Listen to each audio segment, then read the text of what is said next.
Hi అండి. ఈరోజు టమాటా పన్నీర్ ఎలా తయారు చేయాలో రాండి చూసేద్దాము. ఎలా తయారు చేస్తాను నేను. ఈరోజు బ్రేక్‌ఫాస్ట్ చేస్తున్నానండి మా సార్ కోసము.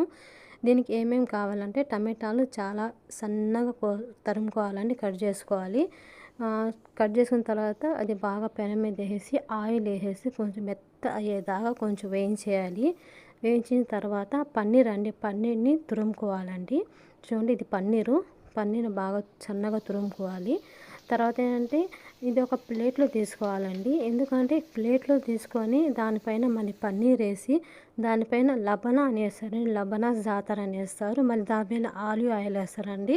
అదొక ప్రాసెస్. కానీ సార్ ఏమంటే నాకు అలాగ వద్దు, నాకు వస్తే టమాటా పన్నీరే కావాలని చెప్పారు. లాస్ట్లోకి వచ్చిన తర్వాత ఏంటంటే మళ్ళీ దాన్ని షిఫ్ట్ చేసేసాను. అంటే ఇది గిన్నెలో వేసి దానికి లబనా జాతర వేస్తే అది ఓవెన్లో పెట్టాలండి, మళ్ళీ పొయ్యి మీద పెట్టకూడదు.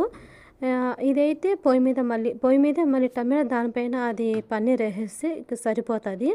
ఆ విధంగా కావాలంటే ఓవెన్లో పెట్టాలండి. దీంట్లో మీరు 2 రకాలు చూపించేస్తాను నేను ఇప్పుడు